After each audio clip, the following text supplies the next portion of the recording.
If you're a coach stuck at 5, 6, 7K months and you're looking to grow a coaching business to 6 figures plus per year, you want to stick around. Now, a bit about me. I got out of prison in 2021. Yeah, prison. Was a bit of a naughty boy. And whilst I was in prison, I decided that I wanted to get into the world of fitness. But I understood that trading time for money on the gym floor wasn't really going to cut it. So I understood that marketing, sales, and being able to deliver a world-class service online was my only way to stop doing that. Of course, there's an element of trading your time for money still. However, in terms of impact, I wanted to have that widespread impact that you all want and that all good coaches essentially yearn for. So in that first 12 months online, after I paid my dues on the gym floor, I hit 127K. And it was through hiring mentors and all that sort of stuff. But what I'm going to do is I'm going to condense everything that I learned and give it to you guys so you can actually build a coaching service that is worth 6 figures plus per year. A lot of people will focus on marketing and sales and all that sort of stuff. However, if the service is not right, then it won't withstand the test of time, and it will also affect the brand equity that your brand has in the marketplace. You want to be synonymous with results and a good world-class service, and that's exactly what I'm going to talk you through today. Some of the stuff you might have come across before, but we're going to delve deep. I'll try to keep it as concise as possible. There is a workbook below, so if you go to, let me have a look here, the second line, it's a downloadable document. You can print it out or use it on your iPad like I'm doing today.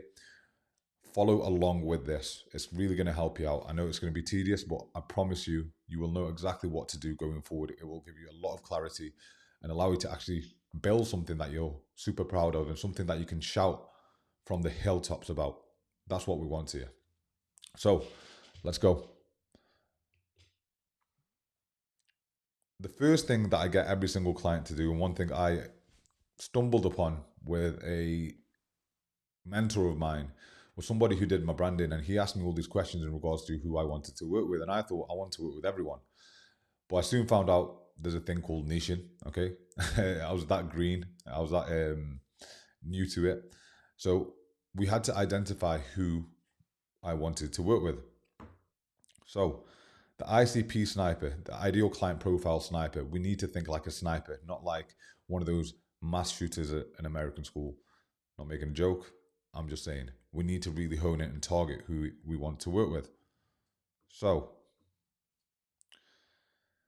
the 4Ps stand for person, pain, promise, so what you promise to deliver, and we'll get into these in a second, and path, okay? Now, the path is your service. It's your product. It's your coaching. That is what we are going to be working on primarily today. If I can get the right thing. Here we go. This is what we're going to be working on, right? The person, understanding the person is super important, okay? And people think about demographics way too much. Things like age, gender, ethnicity, religion, job title, etc. Okay, those are demographics. What we need to think about also, and I'd say it's probably more important, is psychographics. I work with all different types of coaches. I've got people in the hair and beauty industry. I've got people who are in fitness, of course. I've got people who are in operational consulting. I've got people with home care businesses who are then turned into mentors, food, so on and so forth. But the mechanism's still the same. And if I was, to say I work with fitness coaches alone,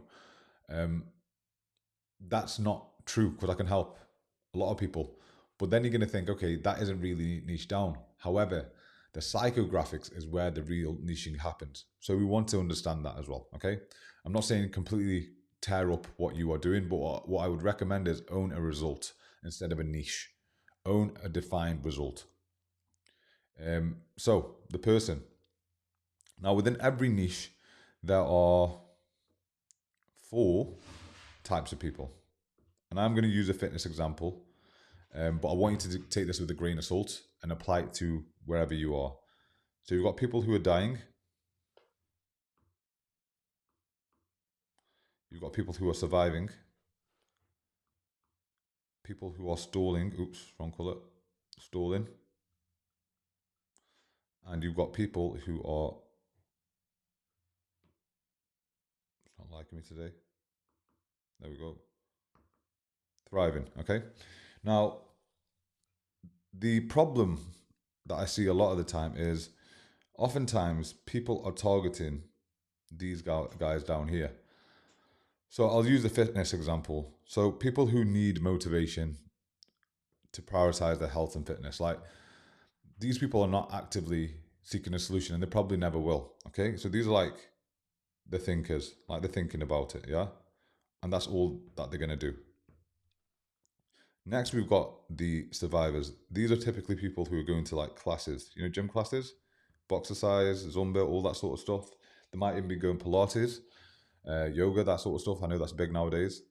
But they understand that that isn't the real way that they are going to get results. Whereas the stallers do understand that. So these are people who are actively trying. They might be going to the gym 2, 3, 4 times a week, just not seeing the results. They might be trying to sort their diet out and eating clean, but they're not measuring anything. And then you've got the 1% at the top, they're thriving. So these guys are driven, but they just want to get 1% better. Now, I understand these people at the bottom. These guys here,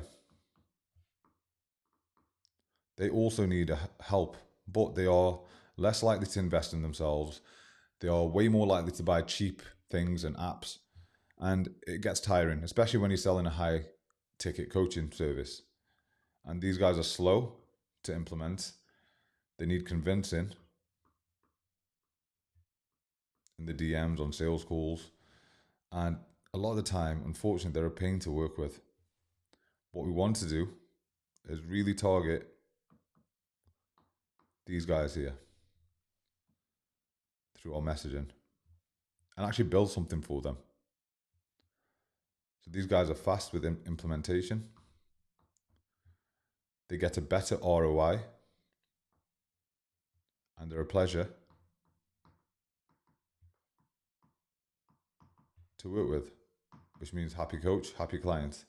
So it makes sense for us to really hone in on these top 2 layers, people who are stalling, people who are surviving, thriving, should I say. Now, when we look at motivators for each of these individuals, once again, we break it up, okay? The people who are dying want safety. They want guarantees, and even then they don't buy. Survivors, they want structure. So if you're somebody who is selling a plan or not even accountability, sorry. If you're selling a plan or you're selling structure and that's a part of your message, you're going to get these guys, which is fine, but we want to move up this pyramid. The stallers. Now the stallers, they want scale. They're already trying, they want to scale their results. And the guys at the top, they want speed. So when you start talking about scale and speed in your niche, I will get you results, better results faster, better results faster. When that hits home, you will attract the top of the pyramid. So like I said, this is what we want to build. We want to build a program for scale and speed. Of course, it's going to have structure in there, but the main thing that we need to build is how do we provide scale, faster results, and better quality results. One final touch point. People think about niching as a horizontal game. It's actually vertical. So I'll give you an example. A PT and a gym.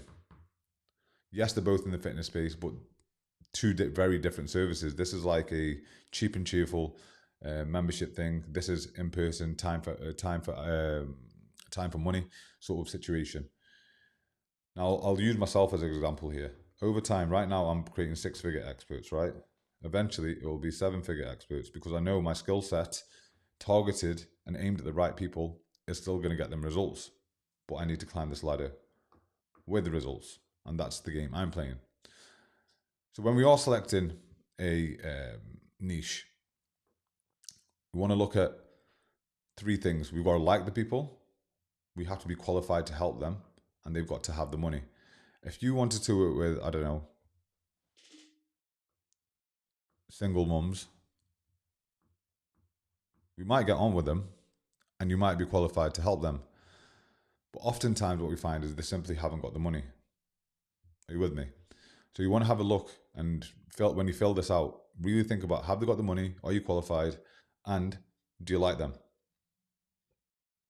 Next, we're going to look at the promise. Now, I run this exact playbook, workbook, should I say, on a workshop, and it actually surprised me the amount of people that won't stick their neck on the line when making a promise. My promise is 6-figure expert,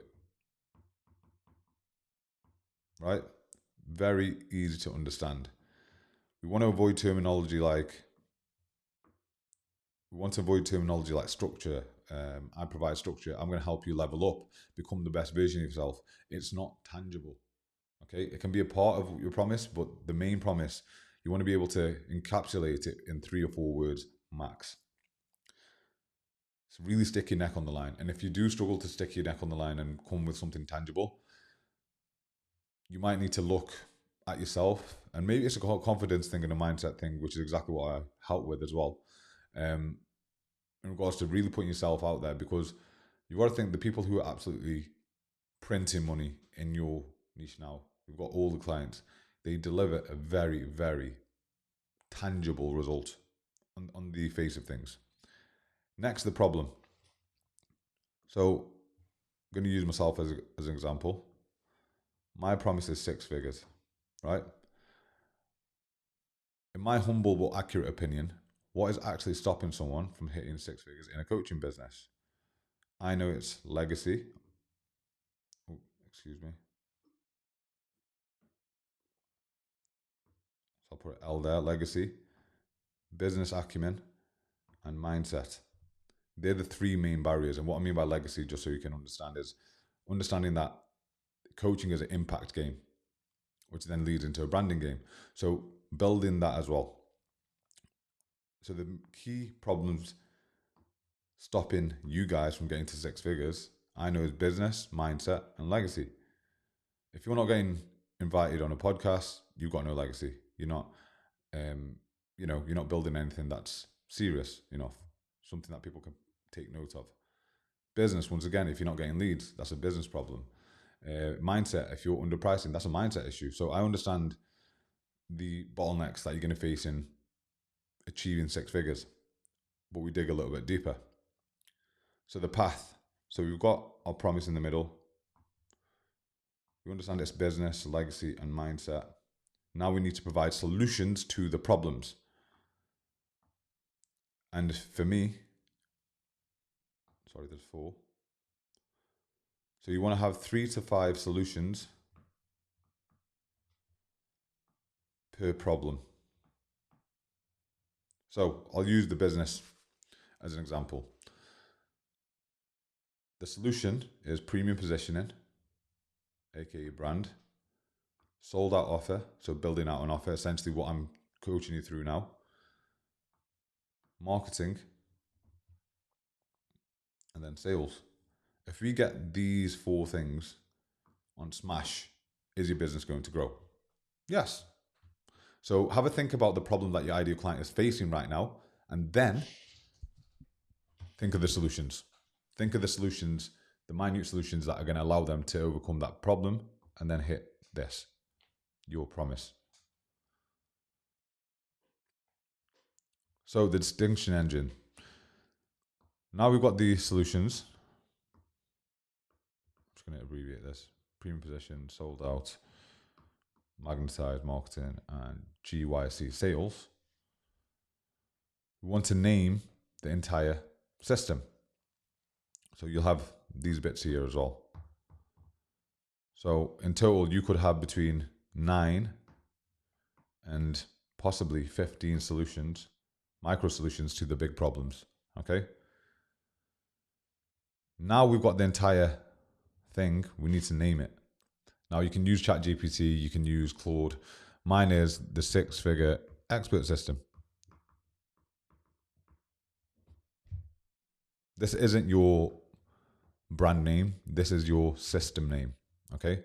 So name the system. What a system allows you to do, or a method, or a container, or whatever. Okay. Or project. I've got a running coach. His thing's called the Pace Project. Okay. What this allows you to do is makes you stand out in a crowded marketplace. It seems like your mechanism is unique, and it is, because yes, information is everywhere, but the way that you teach it and the way that people understand it isn't. That is very unique to you. So now we've got that. We need to plan out the path. How are we going to deliver people to the promise?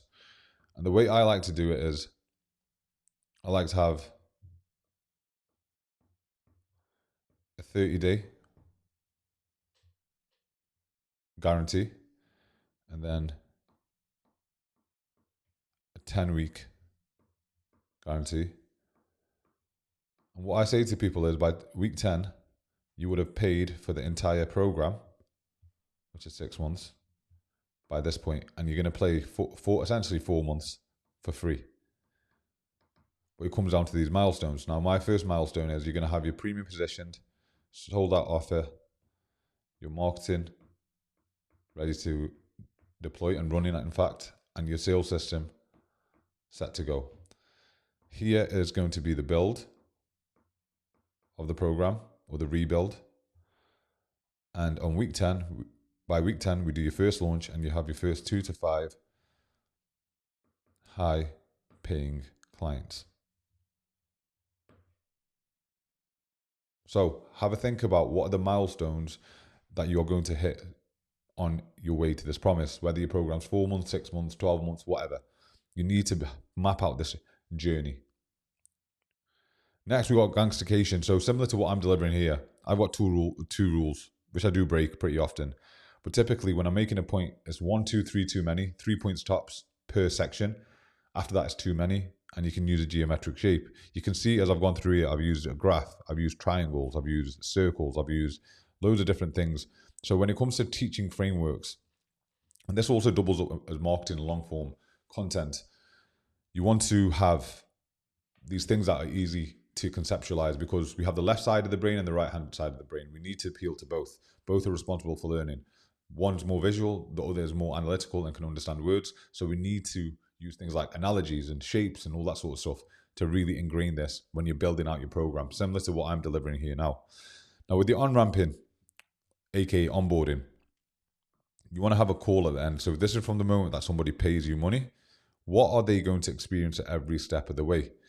For example, once somebody pays me, they then get an email, and they are also taken to a thank you page with a video on that explaining the next steps. This is where the first 48 hours is typically where you lose clients and you start getting refund requests. So you need to deliver something immediate, some small actions for them to take. We then give them access to the school via emails. Day 3, they introduce them to themselves to the group. So excuse my drawing here, but that's meant to be a WhatsApp emblem. And then they're on the call with me where we dig into what their plan is going to look like. First call structure, pretty straightforward, similar to a sales call. I don't do sales calls anymore, but from what I remember, you frame the conversation. This is how it's going to go. This is where you assert dominance, and this is where you really stamp the fact that you are an authority, somebody worth listening to. You discuss their goals, connect. So why are their goals important to them? Look at the data that you've collected through this process here. So mine's done inside school.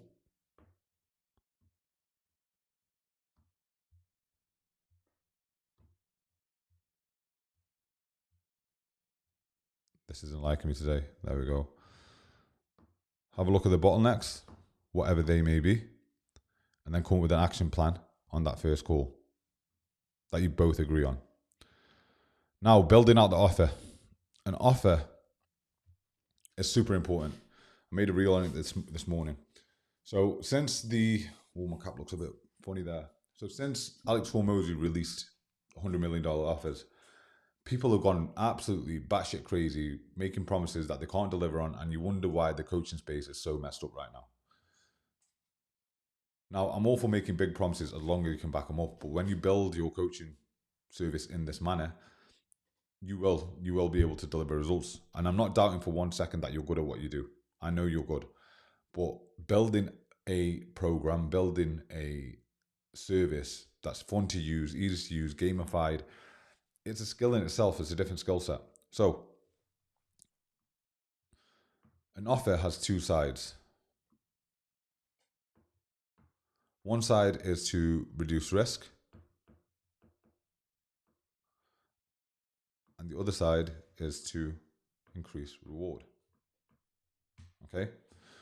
So we need to front load or load this side as much as possible. So we've got our promise now. You should have that by now. You've got bonuses, things to sweeten the deal, things like in-person events, extra calls, personalized sort of stuff. That's going to be very individual to you. Okay? On the risk side, we want to reduce risk as much as possible. And how do we do that? We have in place a guarantee and a payment plan of some sorts. So people have this argument whether it should be monthly recurring revenue or it should be paid in fulls. I do a staggered sort of pricing system. So month one, it'll be low. Month two, it'd be slightly higher. And then you go into 4 months of an even higher sort of thing. The reason why I do that is I want people to come into my program and be like, wow, this is really fucking good. I want to stay with you. And even when I provide the cutoff point, the conditional guarantee, I'll say to people, and this is my same offer to you, at the end of 30 days, if you don't believe that the service is for you, we shake hands and part ways as friends. Can't get fairer than that. But you see what that does? It does two things. One, it shows you that I am good at what I do and I'm confident in what I've built.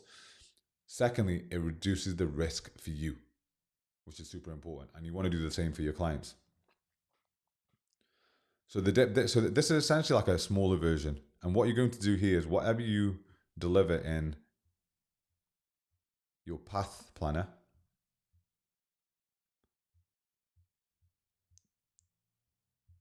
there we go. So for me, it's this here. You can sell this as a micro offer and then upsell. So you've got a couple of weapons here in terms of your actual offer. And I run these as launches probably every 6 to 8 weeks. Once again, sometimes people don't want to commit to 6 months. They want to taste. And if I advertise and I would market as a 28-day program, a lot of people opt in and then end up staying anyway. So the path planner for your smaller program, or the dip as I like to call it, is premium positioned. So you'll have your branding in place. Week one, you'll have your sold out offer ready to go, your marketing angle, and then your sales system set up. So that's all 4 weeks. They know what they're going to get at the end, and the promise is slightly different on this smaller offer. Once again, offer diamond is the same. Now, this is where people mess up, and this is the final bit that we're going to cover today. Communications. Now, previously, I know coaches that are still doing Loom videos when a Loom video doesn't need to be sent. A Loom video does not need to be sent if your client's had a great week. Like, you're just a cheerleader at that point. We need to structure and build a program where people are self-sufficient. You're getting these higher paying, eager sorts of clients that know what they're doing and when to do it, why they're doing it, and how to do it. And you can utilize AI, and I kind of teach everyone that. So we're trying to build something that's light, that doesn't take all of your time, which still ensures that people get a result. What I allow in my program is WhatsApp. Some people use Slack, is daily. Loom, as and when. One-to-one calls, unlimited. And I do get very few one-to-one calls, purely because people know exactly what they need to be working on. Group calls once a week for me. Events, one per quarter. And workshops, one per month. These can be online or in person. So I've decided that's how I want to deliver my service in terms of communication and touch points. So that's it. I mean, there is quite a lot to go at there. It's not something that you can build overnight. However, I believe in building it once and selling it forever. And not having to do this again. This is going to force you to level up in terms of your skill set, your knowledge base, in regards to what you deliver, because you will find holes in your own knowledge, and that's what happened with me. But once it's built, when people come in, that brand equity will spread. The positive brand equity that you've got about your service will spread, and people will be dying to work with you. So, if you have got any questions, you can message me on Instagram. If you want to apply to work with me and have a chat about that, once again, check out the description. I'll tell you exactly what you need to do. And apart from that, go away and build this thing. Build something world class, something that you're proud of, and something that sells on autopilot. Catch you soon.